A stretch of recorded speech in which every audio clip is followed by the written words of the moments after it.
नमस्कार विद्यार्थी मित्रांनो, बीकॉम भाग 1 मधील व्यवसाय व्यवस्थापनाची तत्वे हा विषय आपण अभ्यासणार आहोत. तर हा विषय आपण अभ्यासताना खरं तर व्यवसाय आणि व्यवस्थापन हे विषय तुम्हाला 11वी-12वी मध्ये वाणिज्य शाखेमध्ये असताना झालेले आहे. त्यामध्ये सर्वसाधारण व्यवसाय म्हणजे काय, व्यापार संघटनेमध्ये तुम्ही शिकलेला आहात. त्याचबरोबर व्यवस्थापनाविषयी थोड्या विचारवंतांची सिद्धांत तुम्हाला होते, परंतु एक स्वतंत्र विषय म्हणून विषयाची ओळख आपण करून घेणार आहोत. आता सर्वात पहिल्यांदा आपल्याला विषयाचं नाव माहित असलं पाहिजे. यामध्ये आपला जो विषय आहे तो व्यवसाय व्यवस्थापनाची तत्वे. यामध्ये व्यवसाय व्यवस्थापनाची मूल तत्वे या विषयाचा अभ्यास करत असताना सर्वात पहिल्यांदा जर आपल्याला व्यवस्थापन शिकायचं असेल तर सर्वात पहिल्यांदा शिकावं लागतं ते म्हणजे व्यवसाय. कारण व्यवसाय म्हणजे काय, व्यवसाय म्हणजे काय हे समजल्याशिवाय व्यवस्थापन आपल्याला समजणार नाही. त्यामुळे पहिल्यांदा आपल्याला व्यवसायाची संकल्पना माहित असली पाहिजे. बऱ्याच वेळेला व्यक्ती उदरनिर्वाह मिळवण्यासाठी म्हणजे दैनंदिन जीवनामध्ये व्यक्तीला आपला उदरनिर्वाह भागवण्यासाठी व्यक्ती प्रामुख्याने 3 मार्गाचा उपयोग करतो. त्यामध्ये एक म्हणजे व्यक्ती काय करतो तर नोकरी करतो. दुसरी म्हणजे तो स्वतःचा व्यवसाय टाकतो. आणि तिसरी म्हणजे तिसऱ्या मार्गाचा अवलंब करत असताना तो पेशा प्रोफेशन याकडे वळतो. म्हणजे उदरनिर्वाह भागवण्यासाठी व्यक्तींना 3 मार्ग असतात. व्यक्तींना 3 मार्ग: नोकरी, व्यवसाय आणि पेशा. मग यामध्ये आपल्याला व्यवसाय म्हणजे काय हे पहिल्यांदा समजलं पाहिजे. त्यामध्ये व्यवसाय म्हणजे काय तर नफा मिळवण्याच्या उद्देशाने वस्तू व सेवांची केलेली खरेदी विक्री म्हणजे व्यवसाय. आता व्यवसाय समजल्यानंतर आपल्याला पुढे जे मार्ग आहेत वेगवेगळे त्याचा पण आपल्याला अभ्यास करायचा आहे. त्यानंतर व्यक्ती काय करतो, नोकरी करतो. विशिष्ट पदवी धारण केल्यानंतर आपल्याकडे असलेल्या कौशल्याच्या जोरावर व्यक्तीला नोकरी लागते आणि त्याच्यातून त्याचा उदरनिर्वाह होतो. आता नोकरी म्हणजे काय, व्यक्तीकडे असलेले कौशल्य त्याच्या बदल्यात त्याला जो मोबदला किंवा पगार मिळतो त्याला आपण काय म्हणतो, नोकरी म्हणतो. त्याचबरोबर पेशामध्ये व्यक्तीकडे विशिष्ट अशी कला आणि विशिष्ट असे कौशल्य ज्या व्यक्तीकडे असतं तो विशिष्ट प्रकारचा मोबदला घेऊन किंवा मानधन घेऊन आपली सेवा पुरवत असतो. त्या प्रकारातील सर्व व्यक्ती ह्या पेशा यामध्ये मोडतात. म्हणजे 3 गोष्टी व्यक्ती उदरनिर्वाहासाठी 3 गोष्टीचा अवलंब करतो. त्यापैकी कोणताही एक मार्ग तो काय करतो, शोधत असतो. मग ह्यामध्ये जो दुसरा मार्ग आहे तो म्हणजे व्यवसाय. आता व्यवसाय म्हणजे फक्त वस्तूची खरेदी विक्री म्हणजे व्यवसाय नाही. बऱ्याचशा वेळेला काय होतं, वस्तूची खरेदी विक्री केल्यावर व्यवसाय होत नाही, तर त्याच्याबरोबर त्याच्यामध्ये त्याचा नफ्याचा समावेश असला पाहिजे. बऱ्याचशा संस्था ह्या नफा विरहित संस्था असतात की त्या संस्थेचा नफा मिळवणे हा उद्देश नसतो. मग अशा संस्थांना आपण व्यवसाय म्हणायचं का? नाही. तर या संस्था नफा विरहित संस्था असतात, त्याला आपण व्यवसाय म्हणू शकत नाही. नंतर तुमच्या समोर प्रश्न निर्माण होईल की ह्या नफा विरहित संस्था आहेत, मग ह्या नफा विरहित संस्था नफा तर मिळत नाही, मग त्या संस्था कशा पद्धतीने चालतात? तर सगळ्यात पहिल्यांदा म्हणजे ज्या काही देणग्या असतात त्या देणग्यावर अशा प्रकारच्या संस्था, त्याला आपण धर्मदायी संस्था किंवा त्याला नफाविरहित संस्था, चॅरिटेबल ट्रस्ट आपण असं म्हणू शकतो. त्या वेगवेगळ्या प्रकारचे सरकारी अनुदान, देणी, वेगवेगळ्या प्रकारचे देणग्या ह्याच्या जोरावर त्या संस्था चालत असतात. पण ह्या संस्थाला आपण व्यवसाय म्हणू शकत नाही, कारण ह्या संस्थांचा नफा मिळवणे हा उद्देश नसतो. त्यामुळे त्याला आपण नफा विरहित संस्था असे म्हणतो. त्याचबरोबर व्यवसाय म्हणजे नक्की काय हे आपल्याला अभ्यासायचं आहे. तर व्यवसाय म्हणजे नक्की काय? नफा मिळवण्याच्या उद्देशाने वस्तू व सेवाची केलेली खरेदी विक्री म्हणजे व्यवसाय. आता व्यवसायामध्ये दोन्ही गोष्टींचा उल्लेख होणं अतिशय महत्त्वाचं आहे. एक तर वस्तू व सेवांची खरेदी विक्री झाली पाहिजे, त्याचबरोबर नफा पण मिळाला पाहिजे. कोणताच व्यक्ती हा नफा न मिळवता व्यवसाय करत नाही. प्रत्येक व्यक्तीसमोर नफा मिळवणे, व्यवसायामधून नफा मिळवणे हा प्रमुख उद्देश व्यक्तीचा असतो. त्यासाठी तो व्यवसायाकडे मार्गक्रमण करत असतो. मग नफा मिळवण्यासाठी प्रत्येक व्यक्ती हा व्यवसायाकडे त्याचा कल असतो. त्यामुळे व्यवसायामध्ये वस्तू व सेवांची खरेदी विक्री करून त्यामधून जो नफा मिळवला जातो त्याला व्यवसाय असे म्हणतात. किंबहुना व्यवसायाचे वेगवेगळे प्रकार आहेत, तर ते तुम्ही अभ्यासलेच आहेत. परंतु आपल्याला सध्या काय करायचंय, व्यवसाय आणि व्यवस्थापन याच्यामध्ये काय डिफरन्स आहे ते पाहायचं आहे. तर व्यवसाय आणि व्यवस्थापन ह्या दोन्ही संकल्पना वेगवेगळ्या आहेत. सर्वात प्रथम व्यवसाय म्हणजे काय समजल्याशिवाय व्यवस्थापन आपल्याला समजणार नाही. कारण उत्कृष्ट व्यवसाय करायचा असेल तर उत्कृष्ट व्यवसायाचा पाया हा व्यवस्थापन असतो.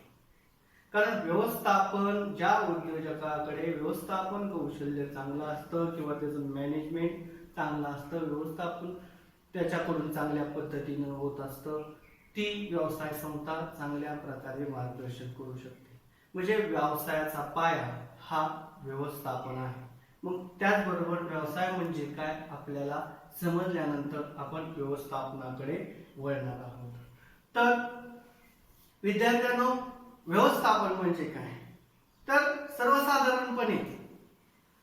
सर्वसाधारणपणे इतरांकडून काम करून घेण्याची कला म्हणजे व्यवस्थापन.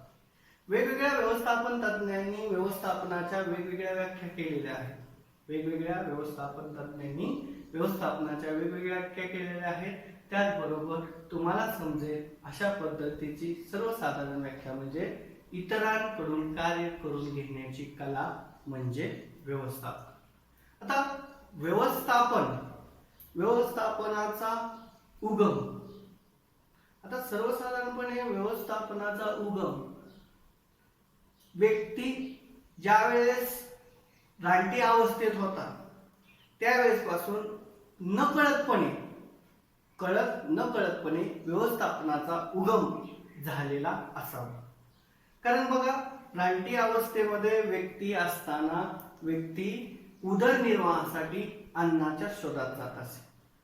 अन्नाच्या शोधात गेल्यानंतर व्यक्ती हा प्रयत्नशील आहे.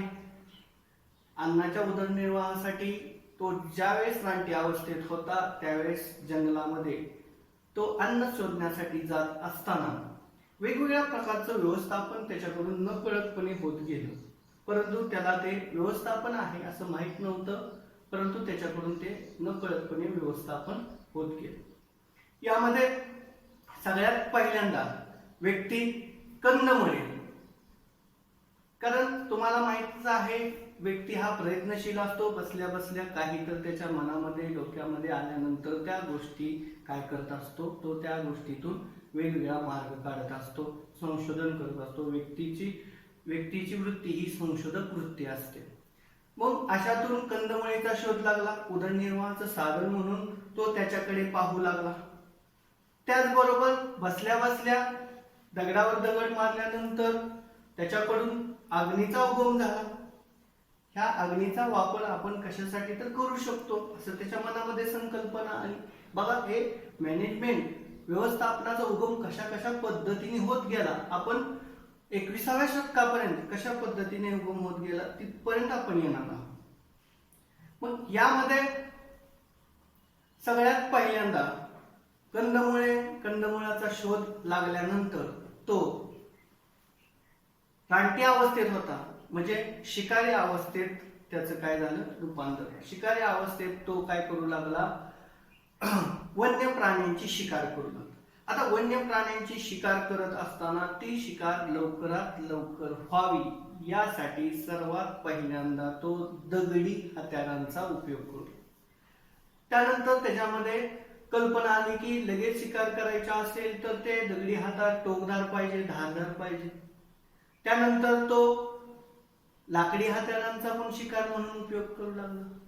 हळूहळू तो स्वतःला सुरक्षित करण्यासाठी गुहेमध्ये राहू लागला. अग्नीच्या शोधानंतर तर मानवी जीवनामध्ये एक आमूलाग्र बदल झाला. त्यानंतर तो जो पहिल्यांदा कच्चे अन्न खात होता त्यानंतर तो अन्न शिजवू लागला. त्यानंतर हळूहळू चाकाचा शोध लागला. चाकाच्या शोधामुळे मानवी जीवन गतिमान झाले आणि मानवाच्या जीवनाला एक कलाटणी मिळाली.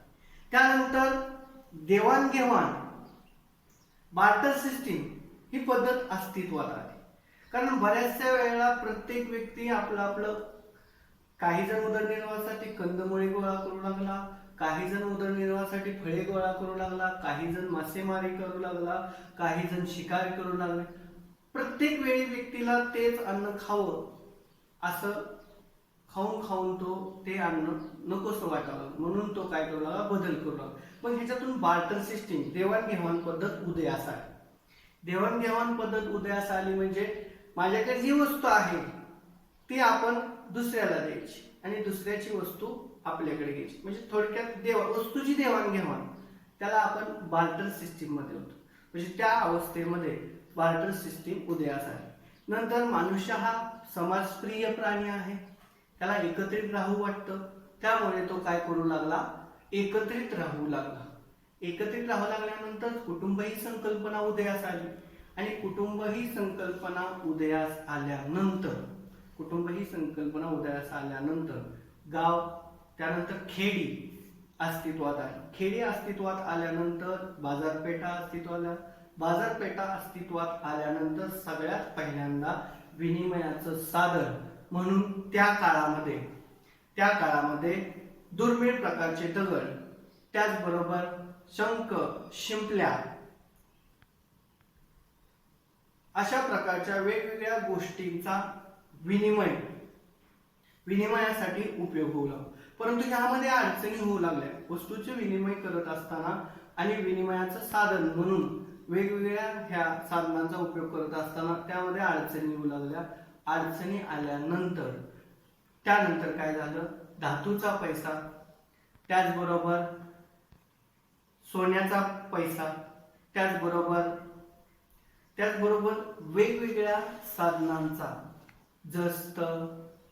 साधनांचा हिरे हे विनिमयाचं साधन म्हणून उपयोग करण्यात आला. मग विनिमयाचं साधन म्हणून उपयोग केल्यानंतर बाजारपेठेला एक प्रकारची कलाटणी ह्या व्यवस्थापनामध्ये आलेली आपल्याला दिसून येते. आणि सध्याच्या काळामध्ये व्यवस्थापनाशिवाय व्यक्ती जगू शकत नाही.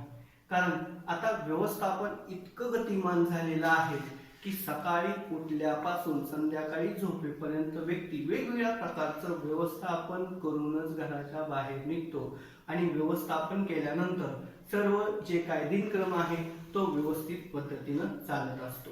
मग त्याच्यामध्ये हळूहळू बदल केल्यानंतर त्यानंतर लगेच आधुनिक युगामध्ये प्लास्टिक मनीची संकल्पना आली. त्यानंतर ऑनलाईन ट्रान्झॅक्शनची संकल्पना आली. त्यानंतर पैसा जवळ बाळगणे ही धोक्याची घटना ठरू लागली. त्यामुळे पैसा हा बँकेत सेफ मध्ये राहू लागला. त्यानंतर एटीएमच्या साह्यानंतर आपण तो पैसा काढू लागलो. मोठ्या प्रमाणात व्यावसायिकांना पैशाची नेण्याची देण्याची अडचण होत होती. त्यामुळे बँकिंग क्षेत्रामध्ये आमूलाग्र बदल झाले. ऑनलाईन ट्रान्झॅक्शन आले, NFT आले, RTGS आले. ह्या वेगवेगळ्या संकल्पनामुळे व्यवसाय ही संकल्पना एकदम सविस्तर झाली. आता ह्या काळामध्ये एका ठिकाणाहून दुसऱ्या ठिकाणापर्यंत कितीही पैसे आपण ट्रान्सफर करू शकतो. 2 लाखाच्या आतील व्यवहार आहेत ते NFT मधून आपण ट्रान्सफर करू शकतो. NFT म्हणजे नॅशनल इलेक्ट्रॉनिक फंड ट्रान्सफर. 2 लाखापर्यंत जे फंड आहे तो आपण एका ठिकाणाहून दुसऱ्या ठिकाणी ट्रान्सफर करू शकतो. त्याचबरोबर RTGS आहे, रिअल टाइम ग्रॉस सेटलमेंट. 2 लाखाच्या पुढचे मनी आपण ह्यामधून ट्रान्सफर करू. म्हणजे व्यवस्थापनामध्ये व्यक्तीच्या रानटी अवस्थेतून आताच्या 21व्या युगापर्यंत मॅनेजमेंटमुळे बरेचसे बदल होऊन गेले. आता तुम्ही म्हणत असाल की मॅनेजमेंटचा भारतामध्ये उगम कधी झाला, तर इसवी सन 600 वर्षापूर्वी आर्य चाणक्याच्या काळामध्ये कौटिल्याच्या अर्थशास्त्रामध्ये व्यवस्थापनाच्या नोंदी आहेत. ग्रीक देशामध्ये सुद्धा मंदिराची बांधणी करत असताना वेगवेगळ्या प्रकारच्या नोंदी आहेत. त्याचबरोबर इजिप्त देशामध्ये पिरॅमिड्स वगैरे बांधत असताना व्यवस्थापनाच्या नोंदी आहेत. म्हणजे पूर्व परंपरेपासून व्यवस्थापनाच्या नोंदी आपल्याला वेगवेगळ्या ठिकाणी आपल्याला पाहायला मिळतात. तर व्यवस्थापनामध्ये तर शिवाजी महाराजांच्या काळात पाहायचं झालं तर कोल्हापूर विद्यापीठाने शिवाजी महाराजांना शिवाजी द मॅनेजमेंट गुरु अशी पदवी बहाल केलेली आहे. त्यामध्ये त्यांनी इतकं सुंदर आणि अप्रतिम मॅनेजमेंट त्यांच्यासारखं कोणाचंच नव्हतं असं मला वाटतं. मग मॅनेजमेंट शिकायचं असेल तर त्यामध्ये तुमच्याकडे त्या प्रकारचं स्किल असणं आवश्यक आहे. इतरांकडून काम करून घेण्याची कला तुमच्याकडे असली पाहिजे. इतरांकडून काम करून घेण्याची कला तुमच्याकडे असेल तर व्यवस्थापन तुम्ही व्यवस्थित पद्धतीने शिकू शकता. त्यामुळे इतरांकडून काम करून घेण्याची कला म्हणजे व्यवस्थापन आणि त्या पद्धतीनं आपण व्यवस्थापनाचा अभ्यास यामध्ये करणार आहोत. व्यवस्थापनाचा अभ्यास करत असताना यामध्ये आपल्याला काय शिकायचं आहे, तर यामध्ये आपल्याला व्यवसायाची वैशिष्ट्ये आपण यामध्ये शिकणार आहोत.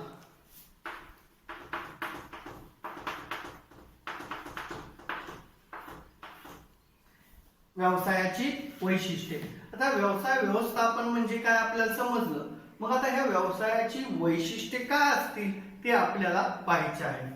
सर्वात पहिल्यांदा म्हणजे वस्तू व सेवांचे उत्पादन.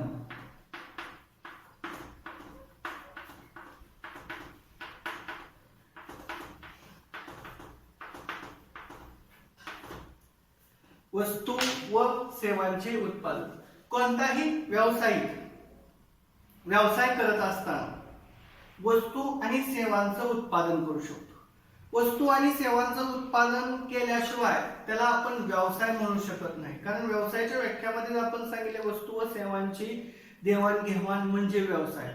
मग व्यवसायाच्या वैशिष्ट्यामध्ये वस्तू व सेवांचे उत्पादन व्यावसायिकाला करावं लागतं आणि त्यानुसार तो वेगवेगळ्या गोष्टी ग्राहकांना पुरवतो आणि वस्तू आणि सेवांचं उत्पादन करत असतो.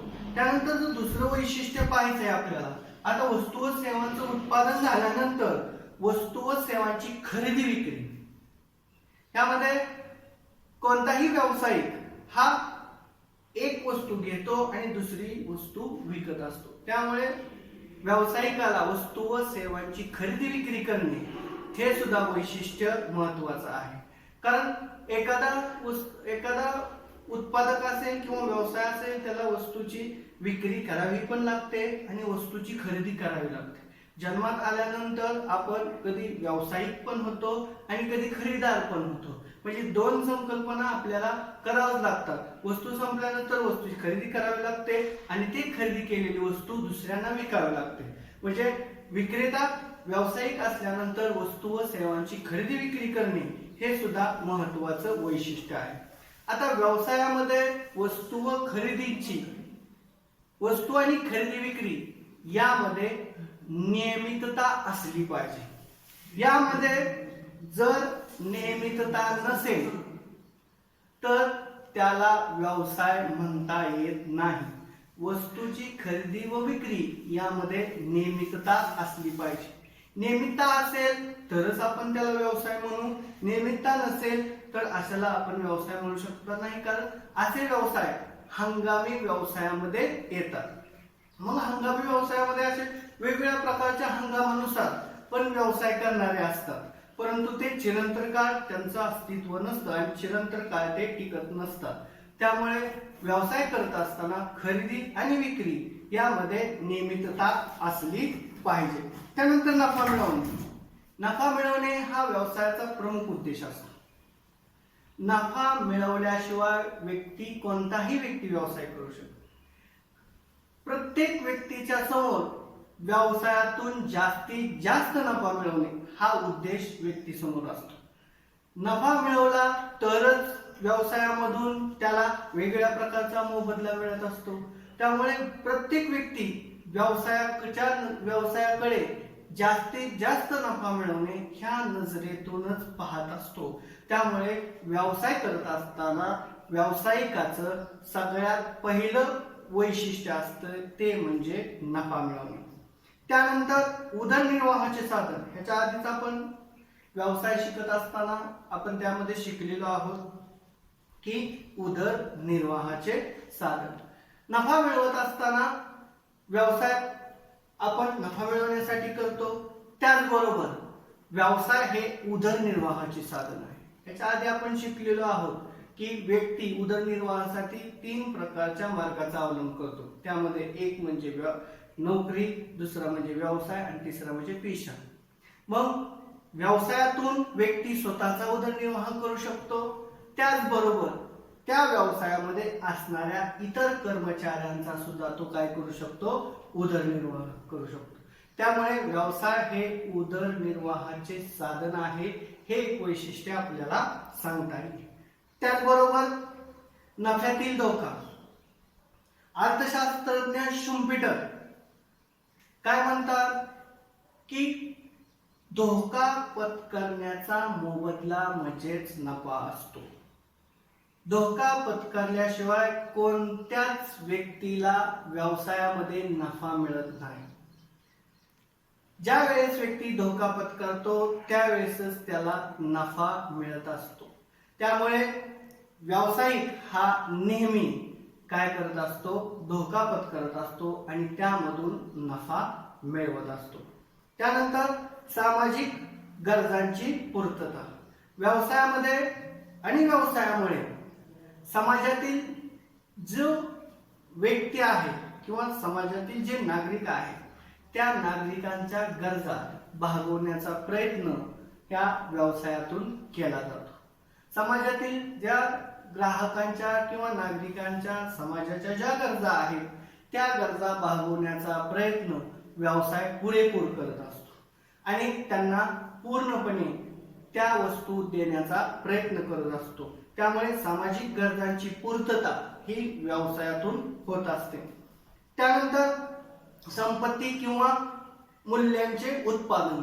व्यवसायातून संपत्ती त्याचबरोबर वेगवेगळ्या मूल्याचे उत्पादन होत असते. व्यवसायातून वेगवेगळ्या प्रकारचे उत्पादन होतं, वेगवेगळ्या प्रकारचे मूल्य उत्पादन केले जातात आणि त्यामुळे व्यवसायामध्ये संपत्ती आणि मूल्य यामधून निर्माण केले जातात। त्याचबरोबर उत्पादन साधनांची निर्मिती, व्यवसायामध्ये जे उत्पादन साधनं असतात, व्यवसायामध्ये जे उत्पादन साधने आहेत त्या उत्पादन साधनाची निर्मिती केली जाते। आता तुम्ही म्हणाल उत्पादन साधने कोणती? उत्पादन साधने म्हणजे ज्याच्या मार्फत आपण वेगवेगळ्या वस्तू व सेवा तयार करत असतो ते सगळ्या प्रकारची उत्पादनाची साधने व्यवसायातून तयार केली जातात। आता थोडक्यात त्यामध्ये वाहनं असतील, मशिनरी असतील, फर्निचर असेल, वेगवेगळ्या प्रकारचे उत्पादनाची साधने ह्या व्यवसायातून बनवली जात असतात। त्यानंतर सगळ्यात महत्त्वाचं म्हणजे रोजगार। बघा, सगळ्यात महत्त्वाचं म्हणजे रोजगार। ज्या देशामध्ये सगळ्यात जास्त रोजगार असतो तो देश प्रगती पथापर्यंत पोहोचलेला असतो। उदाहरण घ्यायचं झालं असेल तर आपण अमेरिकेचं घेऊया, जपानचं घेऊया। ज्या ठिकाणी व्यक्तींना जास्तीत जास्त रोजगार मिळतो त्या ठिकाणचा विकास, आर्थिक विकास, सामाजिक विकास, सर्वांगीण विकास झालेला आपल्याला दिसून येतो। त्यासाठी व्यवसायामध्ये रोजगाराची निर्मिती होते। यामध्ये व्यावसायिकाला स्वतःला रोजगार मिळतो, परंतु समाजातील इतर घटकांना सुद्धा यामधून रोजगार मिळत असतो। म्हणजे रोजगार निर्मितीचं प्रमुख साधन म्हणजे व्यवसायाकडे पाहिलं जातं, हे एक वैशिष्ट्य आपल्याला सांगता येईल। त्यानंतर गतिमान अर्थव्यवस्था। आता व्यवसायामुळे अर्थव्यवस्था गतिमान होते, कारण ज्यांना रोजगार नाही अशा व्यक्तींना रोजगार मिळतो, त्यांच्या उत्पन्नामध्ये वाढ होते। त्यांच्या उत्पन्नामध्ये वाढ झाल्यानंतर राष्ट्रीय उत्पन्नात वाढ होते आणि राष्ट्रीय उत्पन्नामध्ये वाढ झाल्यानंतर देशाची अर्थव्यवस्था गतिमान होते। म्हणजे देशाची अर्थव्यवस्था गतिमान करायचं असेल तर सगळ्यात महत्त्वाचं म्हणजे त्या ठिकाणी व्यवसायाची जास्तीत जास्त निर्मिती झाली पाहिजे। कारण तुम्ही पाहता ज्या देशामध्ये जास्तीत जास्त व्यवसाय आहे ते देश प्रगती पथावर आहेत, म्हणजे ते देश विकसनशील देश आहेत, विकसित देश आहेत। ज्या देशामध्ये व्यवसाय कमी आहेत ते देश विकसनशील आहे। म्हणजे व्यवसायाकडे अर्थव्यवस्था गतिमान करण्याच्या दृष्टीने सुद्धा पाहिलं पाहिजे आणि अर्थव्यवस्था जर गतिमान करायचं असेल तर सगळ्यात पहिल्यांदा त्या ठिकाणचे व्यवसाय हे सक्षम असले पाहिजे आणि त्या ठिकाणी जास्तीत जास्त व्यवसाय असले पाहिजे। त्यानंतर सेवा उद्योगांची क्रियाशीलता। यामध्ये व्यवसायामध्ये सेवा उद्योग सुद्धा अतिशय महत्त्वाचे आहेत। त्या सेवा उद्योगामुळे व्यवसायामध्ये गतिमान आणता येते आणि त्यानुसार उद्योगांमध्ये क्रियाशीलता आणता येते। त्यानंतर ग्राहकाचे समाधान। कोणताही व्यवसाय करत असताना ग्राहकाचे समाधान होईल अशा पद्धतीने व्यवसाय करत असतो आणि प्रत्येक व्यवसायाचा उद्देश नफा मिळवल्यानंतर ग्राहकाचे जास्तीत जास्त समाधान करणे हा असतो आणि ग्राहकाचं समाधान केल्याशिवाय व्यवसाय चांगल्या पद्धतीने सुरू होऊ शकत नाही। कारण ग्राहकाला बाजारपेठेचा राजा असे म्हणतात। बाजारपेठेतील राजा जर असमाधानी असेल तर व्यवसाय समाधानी होऊ शकणार नाही। त्यामुळे बाजारपेठेतील ग्राहकाला केंद्रबिंदू मानून ग्राहकाच्या समाधानाकडे पूर्णपणे लक्ष दिलं जातं आणि त्यानुसार व्यवसाय केला जातो। व्यवसायामधून जास्तीत जास्त ग्राहकाला समाधानी कसे करता येईल अशा पद्धतीनं त्यांना समाधानी केलं जातं। तर मित्रांनो, आज आपण व्यवसाय आणि व्यवस्थापन ह्या